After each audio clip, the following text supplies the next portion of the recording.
అందరికీ నమస్కారం. సుధా గారు మొదలెడతారా?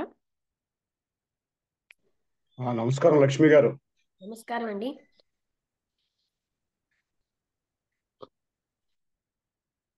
ఇవాళ రమణ భాషణములు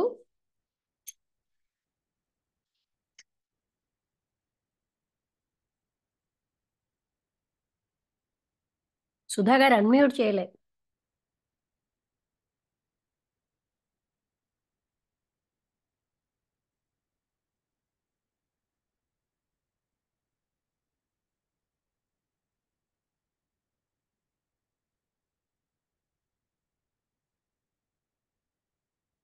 రమణ భాషణములు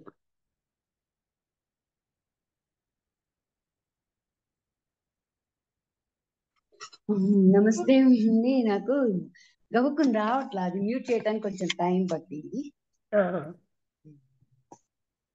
రమణ విషయాలు మళ్ళీ మొదటికి వచ్చేసింది. ఏంటి ఎన్నో ప్రశ్న?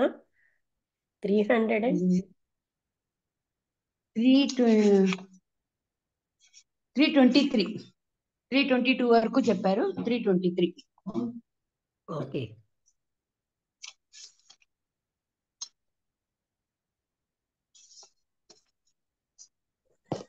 నమస్తే అమ్మా. నమస్కారం. 322 కదా? చెప్పండి. శ్రీ గురుభ్యో నమః. 21/12/2023 ఈరోజు రమణ భాష్యాల మీద లక్ష్మి గారు వివరించి చెప్తారు. ప్రశ్న నెంబర్ 323.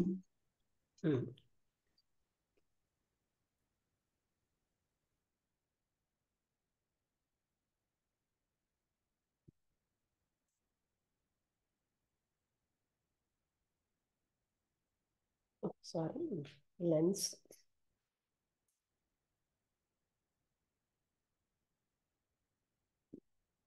మూడు 33 తీసాను నేను.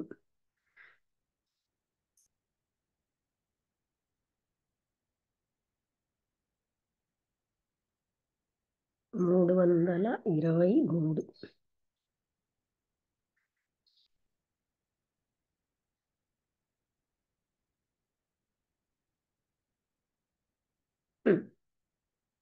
పద్దెనిమిది.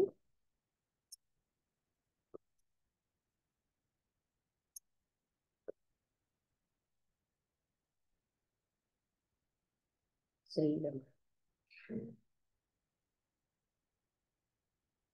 23 24 సమ్ రెమినిసెన్సెస్ 23 నేను 23 23 22 అయింది. 23 చెప్పాలి. Very good. అయితే స్టేంజా 6 అరుణాచల అష్టకంలో 6వ స్టేంజా ఎక్స్ప్లెయిన్ చేస్తూ రమణ భగవాన్ ఏమిటంటే ఇలా అబ్జర్వ్ చేశారు అని చెప్తున్నారు. అందులో ప్రీవియస్ స్టేంజా, మొదటి స్టేంజా 5వ స్టేంజాలో చివరి పదం ఏమంటే ఈజ్ దేర్ వన్, ఎవరైనా ఉన్నారా? The initial words in the present stanza answer is there is the one. అంటే నెక్స్ట్ 6వ స్టేంజాలో అవును ఉన్నారు అని సమాధానం. మొదటి దాంట్లో ఎవరైనా ఉన్నారా? ఉన్నారు. ఇంకా though it is the only one at by it's wonderful power, అది ఒక్కటే అయినా దాని యొక్క అద్భుతమైన శక్తి వలన అదేమో on the tiny dot I అనే డాట్గా రిఫ్లెక్ట్ అవుతుంది. లేకపోతే అది ఇగ్నోరెన్స్ అని, ఆ ఐ అని ఎప్పుడైతే వస్తున్నాదో అక్కడ మనకు అజ్ఞానం ఉంటేనే నేను యాజ్ ఇగ్నోరెన్స్, లేకపోతే అన్ని లేటెంట్ టెండెన్సీస్ అన్నీ కలిపి అగ్రిగేట్ ఆఫ్ లేటెంట్ టెండెన్సీసే ఇగ్నోరెన్స్గా ఉంటున్నాయి. అంటే మనకి ఆ గతంలో ఎంతో అణగారిపోయిన వాసనలన్నీ ఈ రిఫ్లెక్టెడ్ లైట్ అన్నది అది సాపేక్షమైన జ్ఞానమే. అకార్డింగ్ టు వన్స్ ప్రారబ్ధ అంటే పాస్ట్ కర్మ, నౌ ప్రాక్టిఫైయింగ్, ఇప్పుడు అది ఫ్రూట్లో అంటే ఫలితం చూపిస్తోంది. అది ఇన్నర్ లేటెంట్ టెండెన్సీస్గా వ్యక్తం అవుతూ ఉంటుంది. అంటే అంతర్గతంగా, లేటెంట్ అంటే గుప్తంగా ఉన్న టెండెన్సీస్గా, వాసనలుగా, ఔటర్ గ్రాస్ వరల్డ్ బహిర్గతమైనటువంటి స్థూల ప్రపంచం గాను అది వ్యక్తం అవుతుంది. As the outer gross world, tendencies as the outer gross world. అంటే ఇక్కడ ఏంటంటే మనం కన్ఫ్యూజ్ అవ్వకూడదు. నేను అన్నది ఉంటేనే ప్రపంచం అన్నది ఉన్నది. ఆ నేను లేకపోతే జగత్తు లేదు. Latent tendencies, the reflected light is relative knowledge. This, according to one's prarabdha, manifests the inner latent tendencies as the outer gross world. అంటే ఇన్నర్ లేటెంట్ టెండెన్సీస్ వలన అవుటర్ బాహ్యంగా ఉన్న స్థూల ప్రపంచంగా తెలుస్తున్నాను. And withdraws the gross external world, ఆ బాహ్యంగా స్థూలమైన ఈ ప్రపంచాన్ని సూక్ష్మతరమైన అంతర్గతమైన టెండెన్సీస్గా అది లోపలికి లాక్కుంటోంది. అలాంటి మనస్సు యొక్క పవర్ని, అది చాలా సూక్ష్మతరమైనది. మన and brain in the physical plane, భౌతికంగా దాన్ని బ్రెయిన్ అని అది చూపిస్తాం. సూక్ష్మతరమైన దాంట్లో మనస్సు అంటాం. ఈ మనస్సు లేదా బ్రెయిన్ అది అంటే అన్నిటినీ పెద్దది చేసేదిగా, ఈ ఇటర్నల్ వన్, ఆ శాశ్వతమైన దాన్ని, magnifier to that eternal one, ఆ శాశ్వతమైన దాన్ని అది పెద్దది చేసేటట్టుగా ఉంటుంది. Being and eternal one being and shows it fourth as the expanded universe. ఆ ఇటర్నల్ వన్ బీయింగ్, ఆ ఉన్న ఒకే ఒక శాశ్వతత్వాన్ని ఒక జగత్తుగా విస్తరించి చూపిస్తుంది. In the working and dream state, అంటే అది వేకింగ్, జాగరూక అవస్థలోని, కలల సమయంలోనీను, వేకింగ్ అండ్ డ్రీమ్ స్టేట్ అంటే స్వప్నావస్థలోని మనస్సు అన్నది అవుట్వర్డ్ బెండ్, బాహ్యంగా బెండ్ అవుతుంది. And in sleep it is inward bend, అది అంతర్ముఖం అయిపోతుంది నిద్రలో. With the mind as the medium, మనస్సుని మీడియంగా, the one supreme being seems diversified in the waking and dream states. ఆ ఒకే ఒక అనంతమైన ఆ సుప్రీం స్థితి అన్నది రకరకాలుగాను డైవర్స్ అయిపోతుంది, ఎప్పుడూ జాగరూక అవస్థలోని, స్వప్నావస్థలోని. And remains withdrawn in the sleep state, నిద్రావస్థలో దాన్ని ముడుచుకున్నట్టుగా ఉంటుందన్నమాట. వాట్ ఎవర్ ద చేంజెస్, అంటే లోపలికి లాగేసుకోబడుతుంది. ఏవైనా మార్పులు, the same one being remains as yourself, ఆ ఒక్కటే మీరుగా ఉండడం వల్ల జరుగుతోంది. There is nothing besides yourself, మీకంటే బయట ఏమీ లేదు. అంటే ఉన్నది ఒక్కటే, ఆ అనంతత్వం మీరై ఉన్నారు. దానికి తప్ప మీరు మీకు తప్ప భిన్నంగా ఏదీ లేదు. ఏది మీరు అంటే ఆ అనంతత్వం అన్న అర్థంలో. మొదటి స్టేంజ్ ఏం చెప్తోంది? ఒకసారి సూర్యకాంతికి ఎక్స్పోజ్ అయితే ఒక సెన్సిటివ్ ప్లేట్ అనేది, అంటే అది ఫోటోగ్రఫీలో అది పిక్చర్స్ని తీసుకోలేదు. అదేవిధంగా మైండ్ అన్నది ఒక sensitive plate. After exposure in your light, me light అంటే మీ యొక్క అనంతత్వమైన లైట్ అనేది ఎక్స్పోజ్ అయితే అది ఏంటంటే ఈ ప్రపంచాన్ని ఇంకా రిఫ్లెక్ట్ చేయలేదు. రిఫ్లెక్ట్ ద వరల్డ్ ఎనీమోర్ అంటే అంత అనంతత్వం అన్న దాని మీద రిఫ్లెక్ట్ అయిపోయింది అనుకోండి, ఇంకా ప్రపంచం యొక్క ఇమేజెస్ ఉండవు. Moreover, images being formed, how much more so should your light be. అయితే ఇమేజెస్ అన్నీ ఉండడం బట్టి మీ లైట్ ఎంతవరకు ఉంటుంది? It is thus said that there is nothing apart from the one being. అందులో ఏం చెప్పబడిందంటే ఆ ఒక్కటి తప్ప వేరే మరొకటి లేదు, అదే మీరై ఉన్నారు. ఈ ప్రెజెంట్ స్టేంజ్ టైనీ డాట్ అంటే ద ఈగో, చిన్న చుక్క అంటే అహం, టైనీ డాట్ అని. The tiny dot made up of darkness అంటే ఆ చిన్న డాట్ అన్నది అంధకారంతో తయారు చేయబడింది. Ego consisting of latent tendencies, ego అందులో సుప్తావస్థలో ఉన్న టెండెన్సీస్ ఉన్నాయి. ద సీయర్ చూసేవాడు, లేకపోతే ద సబ్జెక్ట్, లేకపోతే అహం రైజ్ అవుతోంది. ఇట్ ఎక్స్పాండ్స్ వ్యాపిస్తోంది, అది సీన్ చూడబడేదిగా. ద ఆబ్జెక్ట్ ఆర్ ద అంతఃకరణాస్. అంటే అక్కడ ఆబ్జెక్ట్ ఏమో అంతఃకరణ, ఇన్నర్ ఆర్గన్స్, అంతర్గతమైన అవయవాలు. The light must be dim in order to enable the ego to rise up. అంటే ఈగో పైకి రావాలంటే లైట్ డిమ్గా ఉండాలి. ఇన్ బ్రాడ్ డే లైట్, అంటే బాగా ఎక్కువగా ఉన్నటువంటి ఉదయపు కాంతిలో, a rope does not look like a snake. అంటే ఒక తాడు పాముగా కనబడదు. The rope it self cannot be seen in the thick darkness. ఇంకా చెప్పాలంటే ఇంకా ఎక్కువ డార్క్నెస్ ఉంటే రోపే కనబడదు, అంటే తాడే కనబడదు. So there is no chance of mistaking it for a snake. అంత డార్క్నెస్లో అసలు తాడే కనబడదు కనుక దాన్ని పాముగా అనుకునే భ్రాంతి ప్రశ్నే లేదు అక్కడ. తాడే కనబడకపోతే ఇంకా అనుకోవడం ఏంటి పాముగాను? ఓన్లీ ఇన్ డిమ్ లైట్, అంటే డిమ్గా ఉన్న కాంతిలో మాత్రమే, in the dusk, in light darkened by shadows or in darkness lighted by dim light, does the mistake occur of a rope seeming a snake. అంటే ఒక డిమ్ లైట్లో లేకపోతే డార్క్గా, లైట్ డార్క్గా ఉన్న పరిస్థితి, షాడోస్ తోటి, నీడలతోటి డార్క్ అయిపోయిన పరిస్థితిలో అప్పుడు మనకి ఆ డిమ్ లైట్ ఉంటుంది కనుక అది రోప్ ఏమో స్నేక్గా కనబడుతుంది. అదేవిధంగా it is for the pure radiant being, ఆ పవిత్రమైన ప్రకాశించేది, to rise up as the ego, అది అహంకారంగా పైకి వస్తుంది. It is possible only in its light diffused through darkness. అది ఎప్పుడు సంభవం అంటే దాని లైట్ డార్క్నెస్గా అది వెదజల్లబడినప్పుడు, అంటే light darkness. This darkness is otherwise known as the original ignorance. ఈ డార్క్నెస్నే మనం ఏమంటాం? ఒరిజినల్ సిన్ అని బ్రాకెట్లో పెట్టారు. ఒరిజినల్ అజ్ఞానం, సహజంగా ఉండే అజ్ఞానం అంటున్నాం. The light passing through it is called reflected light. దాని ద్వారా వెళ్ళే లైట్ని రిఫ్లెక్ట్ అయిన కాంతి అంటాం. The reflected light on its own merits.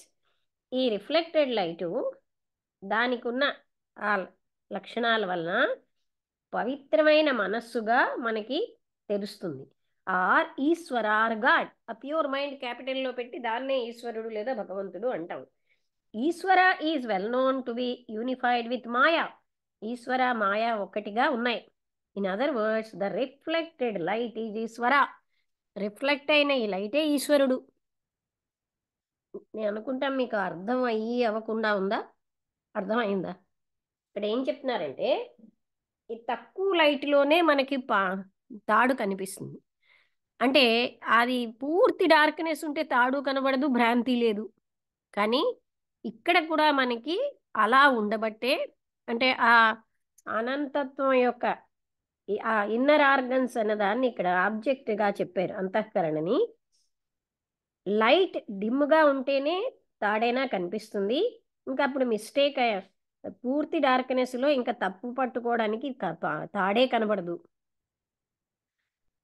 అలా అదేవిధంగా it is for the mistake occur of a rope seeming a snake. Similarly it is for the pure radiant being to rise up as the ego. ఆ పవిత్రమైనటువంటి ఆ ప్రకాశవంతమైనదే ఈగోగా ఉదయిస్తోంది. It is possible only in its light diffused through darkness. అంటే darkness ద్వారా light అంతాను వ్యాపించడం వల్ల, అంటే అక్కడ ఈగోగా ఉంది. ఆ డార్క్నెస్నే మనం అజ్ఞానం లేకపోతే ఒరిజినల్ సిన్ అని అంటున్నాం. లైట్ ఎప్పుడైతే దాని ద్వారా పాస్ ఆన్ అవుతుందో అదే రిఫ్లెక్టెడ్ లైట్. ఆ రిఫ్లెక్టెడ్ లైట్ అనేది పవిత్రమైన మనస్సు లేదా ఈశ్వరుడు లేదా భగవంతుడు అని అంటున్నాం. ఈశ్వరుడు అనేవాడు మాయ కంటే భిన్నంగా లేడు, మాయతో కలిసే ఉన్నాడు. ఇంకో రకంగా చెప్పాలంటే ఆ రిఫ్లెక్టెడ్ లైటే ఈశ్వరుడు. అంటే రిఫ్లెక్ట్ అవడం బట్టే కదా అది కనిపిస్తోంది. ఇక్కడ మనకి అంటే పూర్తి ఆ డార్క్నెస్లో రోప్ కనబడదు, కొంత డార్క్నెస్లోనే కొంచెం మసక చీకట్లో రోప్ కనబడింది. మిస్అండర్స్టాండింగ్ ఉంది ఇక్కడ. ఈ చీకటిని సహజమైనటువంటి అజ్ఞానం, సిన్ అని కూడా అన్నారు. ఒరిజినల్ సిన్తో పోల్చారు. అది ఉన్నప్పుడే ఈ జగత్తుగా వేరుగా కనిపిస్తుంది. అంటే ఆ నేను అన్న ఈగో, ఇక్కడ ఈగో క్యాపిటల్ ఏంటి అంటే అదే ఆ పరబ్రహ్మతత్వం అయింది. కానీ మనం ఐడెంటిఫై అయిపోవడంతో అంటే అక్కడ మనకి జగత్తు కనిపిస్తుంది జగత్తుగా. అంటే నేను అన్నది వచ్చినప్పుడే జగత్తు కనిపిస్తుంది. లేకపోతే జగత్తు ఎలా చెప్పారంటే ఆ ప్లేట్ మీద దాని మీద పూర్తి లైట్ వెళ్తే ఇమేజెస్ ఏవి ఫార్మ్ అవట. అదేవిధంగా ఒక్కసారి మన యొక్క దీంట్లో ఆ పరమాత్మ తత్వం వెలుగు చూసాక ఇంకా ఈ జగత్తు యొక్క పిక్చర్స్ ఏవి ఉండవు. అర్థమైందా ఇంతవరకు? ఓకే, ఇప్పుడు next. From the standpoint of the gross body, it may be said to shine forth externally as the world by means of the brain. అంటే బాహ్య శరీరం వరకు చెప్పాలంటే బ్రెయిన్ ద్వారా ఇది అవి ప్రకాశిస్తుంది బాహ్యంగా అని చెప్పగలం. కానీ ఈ గ్రాస్ బాడీ అంటే స్థూల శరీరం, అది is of the mind only, అది మనస్సుకు చెందిందే.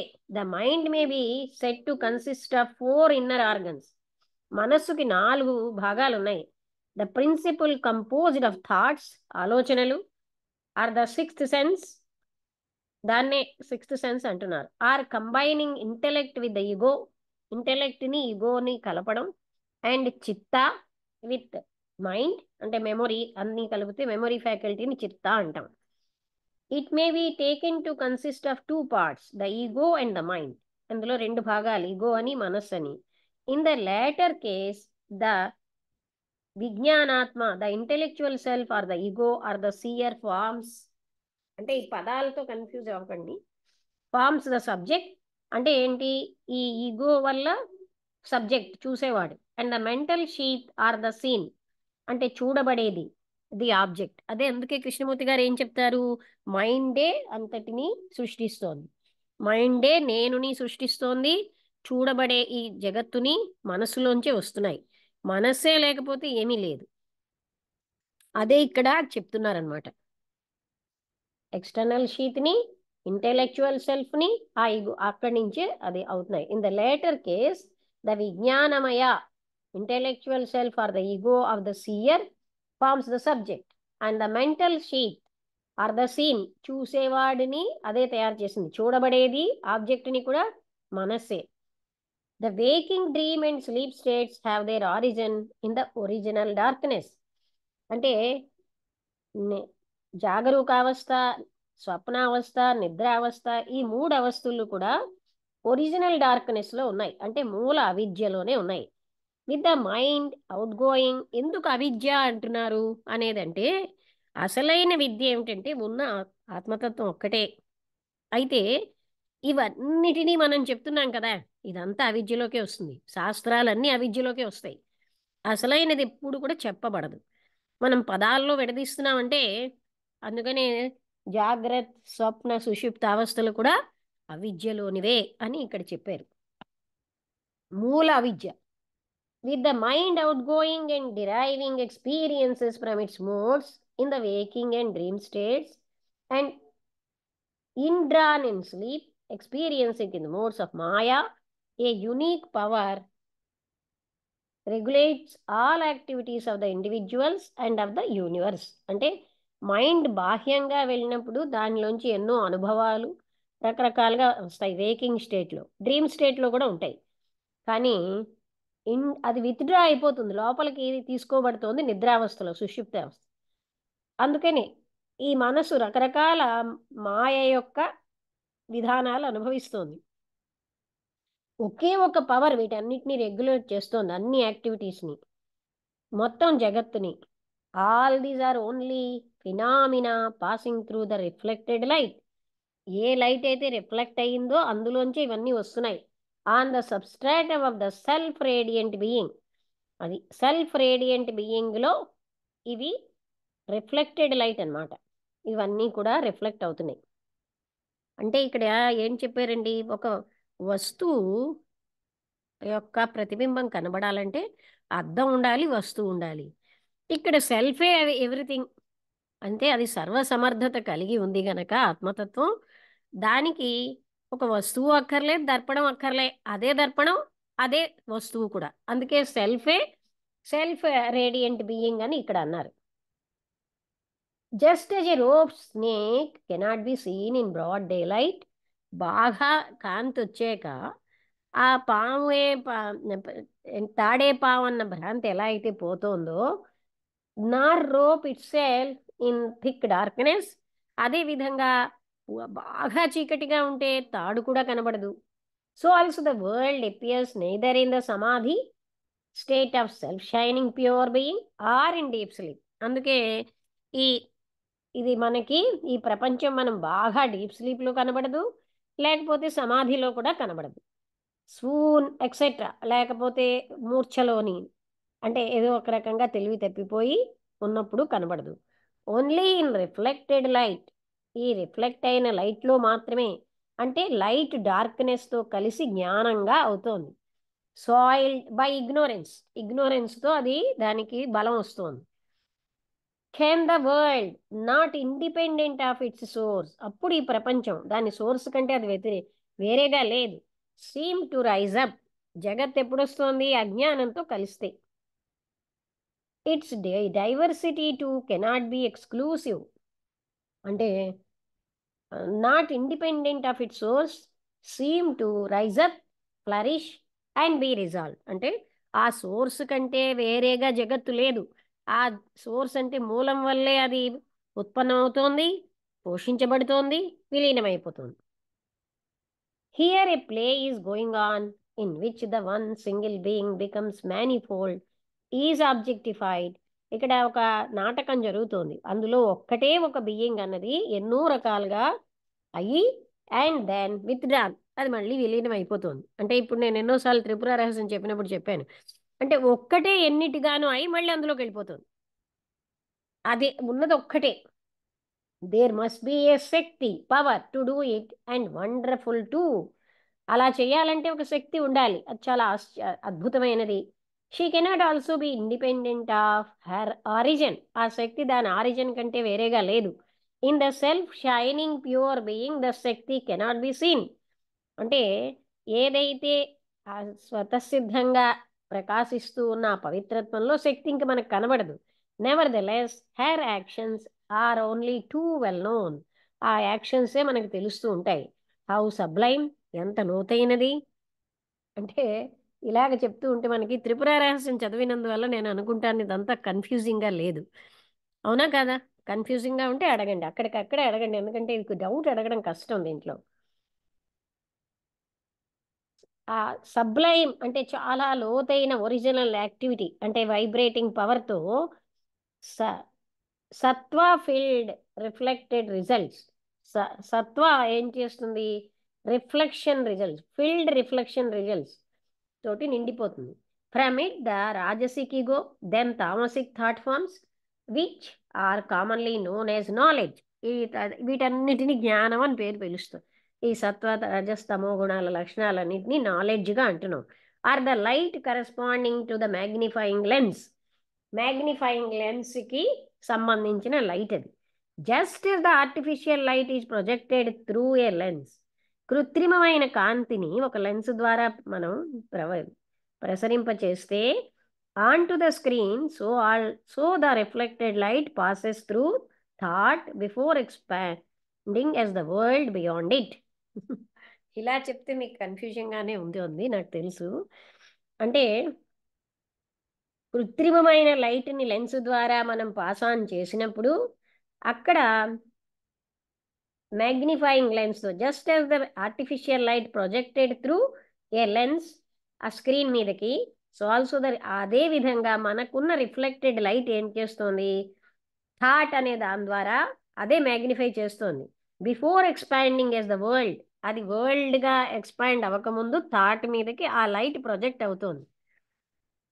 ఫర్దర్మోర్ thought itself the world in seed form. ఇంకా చెప్పాలంటే ప్రపంచం బీజ రూపంలో, అంటే ఆలోచనే. నేను చెప్పాను, మనం ఇందాక అనుకున్నాం కదండి, ఆలోచన వల్లే జగత్తు కనిపిస్తోంది, నేను అన్నది ఉద్భవిస్తోంది.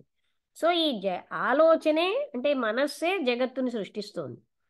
Such is the extraordinary power, అంత అద్భుతమైన పవర్ అలాంటిది. ఇన్ దిస్ వే, ఈ పవర్ ఎక్కడి నుంచి వచ్చింది? ఆ రిఫ్లెక్టెడ్ లైట్ ఆ ఆలోచన మీద పడడం వల్ల. లేకపోతే మనస్సు కూడా జడమే. ఆ లైట్ అంటే ఆ ఆత్మశక్తం యొక్క కాంతి వల్లే దానికి ఆ శక్తి వచ్చింది, కానీ మనస్సుకి దానంతటది శక్తి లేదు, సూర్యుడికి తనంతటి తను ప్రకాశించే శక్తి లేదు. ఇదంతా ఒకే ఒక శక్తి, ఏదంటే ఆత్మతత్వం. In this way Ishwara passes through thought before expanding as the world beyond it. Furthermore, thought itself, the world in seed form, seems to be the wide external world. Such is the extraordinary power. In this way, Ishvara, individual, and the world are only of the reflected light, having the self-shining single being for the substratum. అంటే ఒకే ఒకటే ఉంది, అందులోంచి సమస్తం జరుగుతున్నాయి. అది అంటే ఆ అందులోంచి వచ్చిన రిఫ్లెక్టెడ్ లైట్ వల్లే ఆ ఆలోచనకి శక్తి వచ్చి జగత్తుగా భాసిల్లుతోంది. ఆ జగత్తు కానీ ఆ ఏమీ కూడా వేరేగా లేవు, అదంతా కూడా ఒకే ఒకటి, ఏకమేవ అద్వితీయం, మరొకటి లేవు ఆ బ్రహ్మతత్వం తప్ప. అర్థమైందా? ఎవరికి అర్థం కాకపోయినా అడగవచ్చు, ఒకరు అడిగితే అందరికీ క్లియర్గా ఉంటుంది. నారాయణ గారు, మీకు అర్థమవుతోందా? అర్థమైంది. ఇక్కడ డిస్క్రిప్షన్ కొంచెం వేరేగా ఉంది, కానీ విషయం ఒకటే మనకి. అంటే ఆలోచన ఇప్పుడు ఏం చెప్పారు త్రిపుర రహస్యంలో, అద్దం అనేది అద్దంలో ప్రతిబింబం లాంటి జగత్తు. మరి ప్రతిబింబించడానికి అద్దం ఉండాలి, వస్తువు ఉండాలి, కానీ ఆ బ్రహ్మతత్వం సంపూర్ణమైనది గనక అక్కడ అద్దము వస్తువు బ్రహ్మతత్వమే అయి ఉంది, ఇంకేం అక్కర్లే. అలాగా ఇక్కడ ఉన్నది ఒక్కటే, ఆ మాయ కూడా అందులోదే. మాయ ఏమీ ఆ బ్రహ్మతత్వానికి భిన్నంగా లేదు. అక్కడ ఈశ్వర అని అంటాం, ఆ బయటకు వచ్చినటువంటి reflected light. Now what is this I thought? ఈ ఐ థాట్, ఈగో అంటే ఏమిటి? Is it the subject or the object in the scheme of things? అది సబ్జెక్టా లేకపోతే ఆబ్జెక్టా ఈ ప్రణాళికలో? In as much as it witnesses all other objects in the waking and dream states, or at any rate we think that it does so, it must be considered to be the subject. అంటే waking జాగరూక అవస్థలోని అన్ని అవస్థల్లో అది చూసేది అయిపోయింది, అందుకని దాన్ని సబ్జెక్ట్ అంటాం. అయిని on realising the pure self, అసలైన ప్యూర్ సెల్ఫ్ని తెలుసుకున్నాక, however it will be an object only, అప్పుడు అది ఆబ్జెక్టే. అంటే చూసేవాడు లేడు, ఇంకా ఉన్నది ఒకటే. ప్యూర్ సెల్ఫ్ని రియలైజ్ చేస్తే అది చెయ్యనంత వరకు నేను నేను చేస్తున్నానన్న సబ్జెక్ట్ ఉంది. ఆ ప్యూర్ సెల్ఫ్ని రియలైజ్ చేసాక నేను లేను. Whose is this I thought? ఎవరికి ఐ థాట్? మళ్ళీ ప్రశ్న. దిస్ ఇన్వెస్టిగేషన్ ఫార్మ్స్ ద విచార. అదే దాన్నే ఈ ఐ థాట్ ఎవరికి అని మనం ఇన్వెస్టిగేట్ చేయడాన్నే విచారం అంటున్నాం. I thought and this thought are both emanations from the same light. I thought to this, ఇది అనే ఆలోచన రెండు కూడా ఒకే లైట్ లోంచి వచ్చాయి. They are reflected to rajaguna and rajoguna and tamoguna respectively. ఈ రెండు రజోగుణానికి తమోగుణానికి చెందుతాయి. In order to have the reflected light, అంటే ప్యూర్ సత్వ, దాన్నే రిఫ్లెక్టెడ్ లైట్ని మరో పదం పెట్టారు, ప్యూర్ సత్వ అని. దాన్ని తెలుసుకోవాలంటే and free from rajas and tamas, అక్కడ రజోతమో గుణాలు లేకుండా, it must shine forth as I, నేను నేనుగా ప్రకాశిస్తుంది. అన్బ్రోకెన్ బై దిస్ థాట్, అంటే ఏ రకమైనటువంటి బ్రేకింగ్ లేకుండా. This pure state momentarily intervenes between sleep and waking. ఈ పవిత్రమైన స్థితి నిద్రావస్థలోకి ఆ జాగరూక అవస్థలోకి మధ్య స్థావలో ఉంటుంది. ఏది? ఆ అనంతత్వమే నేను అని I. If prolonged it is cosmic consciousness. ఇంకా దాన్ని ఎక్కువగా చెప్పాలంటే అది కాస్మిక్ కాన్షియస్నెస్ ఆర్ ఈవెన్ ఈశ్వర.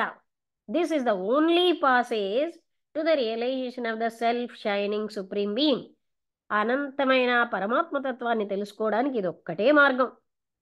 మనకి ఎలా ఉందంటే పిల్లి అంటే మార్జాలంలా ఉందనుకుంటాను ఈ వివరణ, ఎందుకంటే మనకి ఈ పదాలు అలవాటు అవ్వలేదు. కానీ విషయం చూసుకుంటే, అందుకే అందరికంటే కృష్ణమూర్తి గారు అంత సులువుగా చెప్పింది ఎవరు లేరు. ఈ పదాల జాగ్లింగ్ అంతా వాడకుండా. Again there are two kinds of experiences in deep sleep. అంటే గాఢ నిద్రావస్థలో రెండు రకాల అనుభవాలు ఉన్నాయి. As recollected after waking, that is I slept happily unaware of anything. నాకేమీ తెలియకుండా బాగా పడుకున్నాను అంటాం. Happiness and ignorance are the experiences. అజ్ఞానం కానీ హ్యాపీనెస్ కానీ ఇవి అనుభవాలే.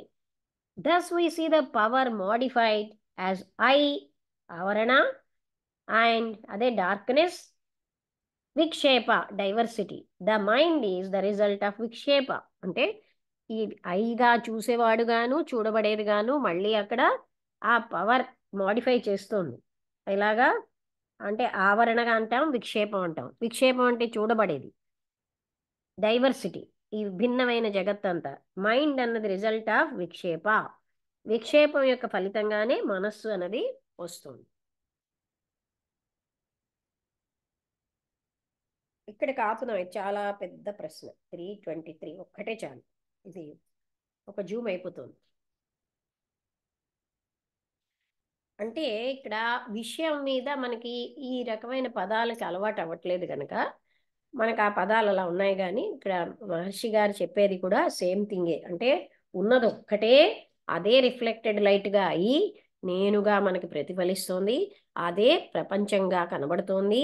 ఈ ప్రపంచం కానీ నేనుగా నా రిఫ్లెక్టెడ్ లైట్లోంచి వచ్చినవే కానీ ఉన్నది ఒకే ఒక తత్వం. ఇన్ని లేవు.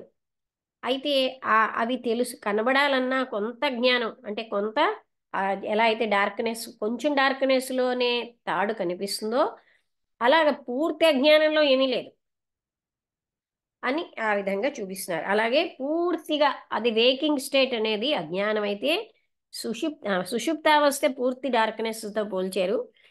అది కంప్లీట్ కాకుండా కొంచెం డార్క్నెస్ వేకింగ్ స్టేజ్ అని చెప్పారు. రెండు డార్క్నెస్. అంటే వేకింగ్ స్టేజ్లో వస్తువులన్నీ కనిపిస్తున్నాయి. ఇక్కడ మనం బాగా అర్థం చేసుకోవాల్సింది ఏంటంటే ఈ కనిపించే జగత్ అసలు లేదు, మనస్సుతోటే సృష్టించబడింది. ఇంక్లూడింగ్ బాడీ, శరీరం కూడా. అయితే నాకు కనబడుతోందండి అంటే ఇంద్రియాలే పట్టుకుంటున్నాయి. ఇంద్రియాలతో గ్రహించేదేది సత్యం కాదు. అదో విషయం మనం గమనించాలి. మనస్సుతోటి ఇంద్రియాలతో గ్రహించబడేది ఏది సత్యం కాదు. సో ఈ జగత్తుని మనం మనసుతో ఇంద్రియాలతోటే గ్రహిస్తున్నాం, సత్యం అని భ్రాంతి చెందుతున్నాం. ఇది సత్యం కాదు.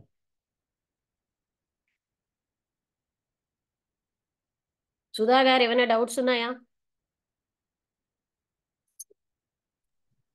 పెద్దగా ఏం లేదండి డౌట్స్.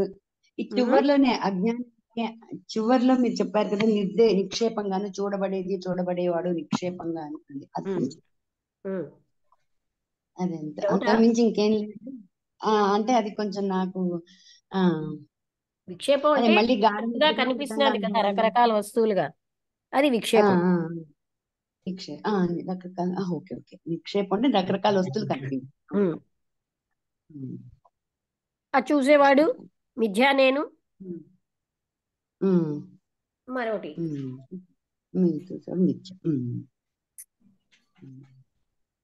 అంటే మనం దీన్ని మననం చేస్తూ ఉంటే ఆ నేను లేను, జగత్తు లేదని తెలుస్తుంది.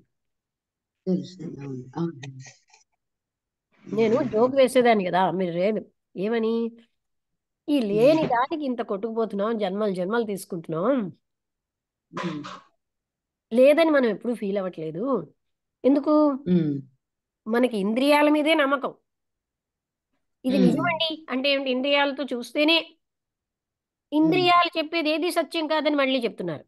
కానీ మనకి ఇంద్రియాలను నమ్ముతున్నాం, మనస్సును నమ్ముతున్నాం కదా. అంటే బాహ్యంగా మనం జగత్తులో వాటికే నేను అనేది ఉన్నాదని రెడీ అయిపోతున్నాం. అసలు ఇది నాన్ సెల్ఫ్నే సెల్ఫ్ అని తీసుకుంటున్నాం.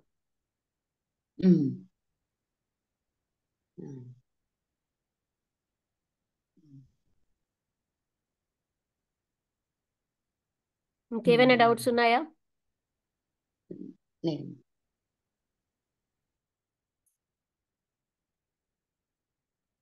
నారాయణ గారు ఏమైనా డౌట్స్ ఉన్నాయా? ఆనంద్ కుమార్ గారు లక్ష్మి గారు, ఆ, చెప్పండి. సద్గుభ్యో నమః. లక్ష్మి గారు, చెప్పండి. మిమ్మల్ని ఉద్దేశించి ఉమ్, సద్గుభ్యో నమః అని సంబోధించాను. ఓకే మరోలా భావించొద్దు. ఓకే. మీరు ఇకపోతే ఎలా అయినా నేనంటే బాడీ కానుగా చెప్పండి. ఇదే నా స్థాయిలో నేను చెప్తాను అంతే. మీ స్థాయిలో మీరు రిసీవ్ చేసుకుంటారు. ఆ విషయం నాకు అర్థమైంది. ఉమ్, ఇకపోతే అర్థమైందా అని రెండు మూడు 3 times కంటే ఎక్కువ చెప్పినట్టున్నారు, అడిగినట్టున్నారు, అవును, అడుగుతున్నాను. మధ్యలో అడుగుతున్నారు. చాలా సంతోషమైన విషయమే.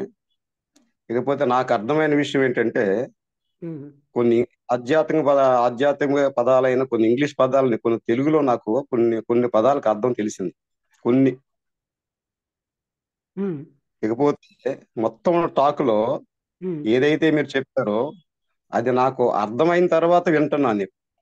మీరు చెప్పడం ద్వారా అర్థం కావడం కాదు, నాకు ఆల్రెడీ అర్థమై ఉన్న విషయమే మీరు చెప్తున్నారు. అది ఉమ్, ఓకేనా? క్లారిటీ అది. సో కాబట్టి ఈ టాక్ ద్వారా నేను ఏమీ తెలుసుకోలేదు. నేను ఉమ్, తెలుసుకున్నది మీరు చెప్పున్నారు. ఓకే, అది విషయం. ఇకపోతే చిన్న సూచన చేయాలనుకుంటున్నాను, తప్పదు మరి.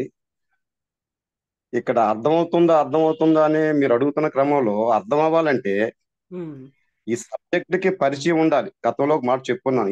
ఈ సబ్జెక్ట్ కి కొంత పరిచయం ఉన్న వాళ్ళకి సంపూర్ణంగా అర్థం అవుతుంది. నా కోసం నేను చెప్పుకుంటున్నా, ఈ సబ్జెక్ట్ నాకు పరిచయం ఉంది.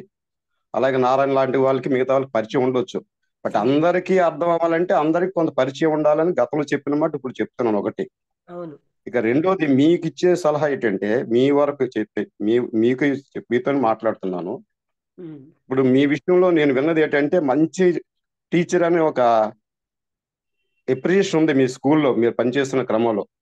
మీకు ఎలా తెలుసు? అంటే మీరు చెప్పారు కాబట్టి, చెప్పానండి, మీరు తెలుసు. చెప్పి నేను నమ్మాను కాబట్టి, ఉహుం, మీరు టీచర్ గా మీకు మంచి ఎప్రిషియేషన్ వచ్చాయని చెప్పి మీరు చెప్పారు కాబట్టి, అంటే మీలో అంత స్కిల్ ఉందని చెప్పేసి నేను నమ్మాను. ఆ నమ్మడం వల్లనే మీకు ఆ అప్రిషియేషన్ వచ్చిందని చెప్పేసి మీరు చెప్పిన మాటని యాసిడ్గా నమ్మాను. సో అలాగేంటంటే, ఇప్పుడు ఒక గురువు గాని మీరు ఈ ఫెడరేషన్ మీటింగ్ లో ఒక లెక్చర్ ఇస్తారు. అవును. అలాగే ఇచ్చేటప్పుడు అది కంటిన్యూటీ ఉంటుంది, సబ్జెక్ట్ మీద కంటిన్యూటీ ఉంటుంది. ఆ కంటిన్యూటీ ఉన్నప్పుడు ఆ విన్న వాళ్ళ శ్రోతలకి చక్కగా విషయం స్టెప్ బై స్టెప్ అర్థమైపోద్దండి. సో అవును. ఇక్కడ ఏంటంటే మీరు చదువుతున్నారు, చెప్తున్నారు. ఉమ్, ఇక్కడ చెప్పవలసిన చూసిన ఏంటంటే, సెంటెన్స్ వర్డ్ టు వర్డ్ కాకుండా 4-5 సెంటెన్స్ చదివి దాని మీద చెప్పినట్లయితే విన్న వాళ్ళకి కొంత ఆ విషయం అర్థమవుతుంది. ఇప్పుడు నేనేం ఫీల్ అవుతున్నానంటే, అది నాకు తెలిసినా తెలియకపోయినా సరే వర్డ్ టు వర్డ్ చెప్పుకుపోతున్నారు, బట్ ఆ కనెక్టివిటీ లేదనేది ఒక ఆస్పెక్ట్ నాకు అర్థమవుతుంది. రెండోది ఏంటంటే, ఇప్పుడు టాక్ మొదలేసినప్పుడు ప్రీవియస్ టాక్ లోని ఎక్కడ ఆగామన్న విషయం మీద ఒక 2 నిమిషాలు ఆ సబ్జెక్ట్ ని మీరు చెప్తే, ఏ సబ్జెక్ట్ లో ఉన్నామో ఆ విషయాలు చెప్తే కనెక్టివిటీ వస్తుంది. అంటే కానీ క్వశ్చన్ కి ఏంటంటే పీస్ క్వశ్చన్ వైజ్ కి సంబంధం లేదండి ఇక్కడ. ఒక క్వశ్చన్ కి క్వశ్చన్ మరో క్వశ్చన్ కాదమ్మా. కి. ఉమ్, మీరు క్వశ్చన్ అవుతున్నా సరే ప్రీవియస్ గా క్లాసులో ఏం జరిగింది ఒక్క 2 నిమిషాలు టచ్ చేస్తే ఆ ఏ సబ్జెక్ట్ రమణ మహర్షి తాలూకా విషయం కానీ మరొకరి విషయం కానీ గతంలో ఒక్కసారి ముందు ఆ ఫస్ట్ టాక్ లో ఉన్నది ఏదైతే కొంచెం రెఫర్ చేస్తే బెటర్ అన్నది ఒకటి. అంటే ఏ సబ్జెక్ట్ మీద మనం ఉన్నాము, ఎక్కడ ఉన్నాం అనే విషయం ఒకటి విన్న వాళ్ళకి కొంత అవగాహన వస్తుందని నా అభిప్రాయం మాత్రమే, చూసిన మాత్రమే ఇది పరిస్థితి అండి. అందువల్ల ఏంటంటే, ప్రధానంగా మీరు అన్నది అబ్జర్వ్ చేస్తే బెటర్ అన్నది ఏంటంటే, ఒక 4-5 సెంటెన్సులు చదివి ఆ